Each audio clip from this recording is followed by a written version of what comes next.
President Biden responds to a heckler calling for a ceasefire to the war in the Middle East. And the American Cancer Society recommends more adults should get screened for lung cancer. The Morning Rundown starts now. From the Straight Arrow News Studio, bringing the stories that matter to you from across the United States and around the world. This is the Morning Rundown. Today is Thursday, November 2nd. Thank you for joining us. I'm Kara Rucker. President Joe Biden says he believes there should be a pause in the ongoing war between Israel and Hamas. The president made those comments Wednesday night during a campaign fundraising event in Minneapolis when a heckler interrupted his speech calling for a ceasefire. According to reports, the heckler identified herself as a rabbi, asking the president to explain what he meant by a pause. Biden replied that a pause is needed to give time to get the hostages out of Gaza. The Biden administration has refused to call for a ceasefire since the conflict began, saying the U.S. would not tell Israel how to respond to Hamas's terror attack. In his response to the heckler, the president said, quote, "The fact of the matter is that Hamas is a terrorist organization, a flat-out terrorist organization." The president said he has been working with both the Israeli prime minister and Egyptian president on sending humanitarian aid into Gaza. On Wednesday, hundreds of foreign nationals and dozens of injured Palestinians were allowed to leave Gaza through the crossing with Egypt, becoming the first people to leave the territory since the fighting began. A Republican-led resolution to expel George Santos failed in the House on Wednesday night. The push for his expulsion was organized by fellow New York Republicans who say his past lies about his personal history and his slew of indictments, including federal charges, make him unfit for office. Santos has maintained his innocence. The resolution, which needed a two-thirds majority vote to pass, failed in a 179 to 213 vote, with 19 members voting present. Santos pleaded not guilty in court last week to charges that include lying to federal officials and stealing people's identities. His trial is set for September of 2024. Santos is also being investigated by the House Ethics Committee, which said it will have an announcement on a course of action on or before November 17th. A state of emergency was declared in one Kentucky county Wednesday after two workers became trapped following the collapse of a coal preparation plant. Hours later, it was confirmed one of the workers had died. According to the Martin County Sheriff's Office, the men were preparing the abandoned 11-story building for demolition, working on the bottom floor when the collapse occurred Tuesday night.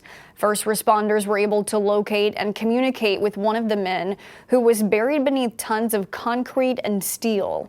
Officials say that is the same worker who was confirmed dead hours later. The search for the second man is ongoing.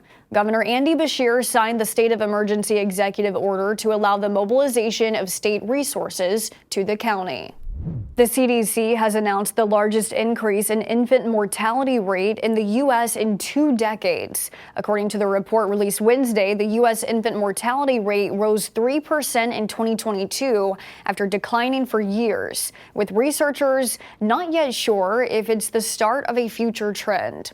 The CDC says white and Native American infants, infant boys, and babies born at 37 weeks or earlier saw significant death increases.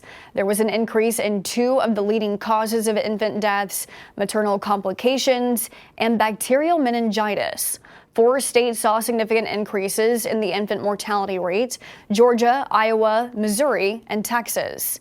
Medical experts speculating on reasons behind the jump suggest the rise in RSV and flu infections last year and locations with limited access to maternity care could be contributing factors.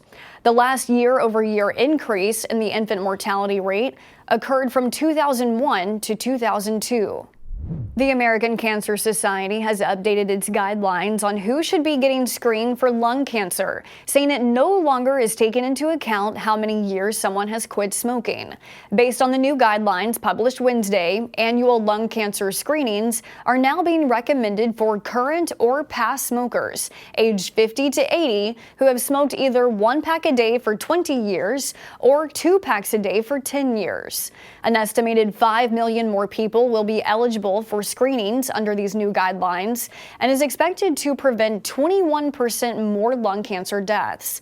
These are the first updates to the ACS's lung cancer screening guidelines since 2013. Lung cancer is the leading cause of cancer deaths in the United States. And finally this morning, history was made last night on the baseball diamond when the Texas Rangers defeated the Arizona Diamondbacks 5-0 in Game 5 of the World Series to win the championship. This is the team's first World Series title in their 63-season franchise history. The Rangers actually date back to 1961 when the team was called the Washington Senators. They say everything is bigger in Texas, and that includes these celebrations following a World Series victory. After 63 seasons and 10,033 games, the Texas Rangers and their fans can celebrate being world champions. These are your top stories for this Thursday. Be sure to subscribe to the Morning Rundown newsletter to get your top stories each weekday morning. Just go to san.com/rundown to sign up. Unbiased, straight facts, that's Straight Arrow News. We'll see you back here tomorrow. Until then, I'm Kara Rucker. Have a great day.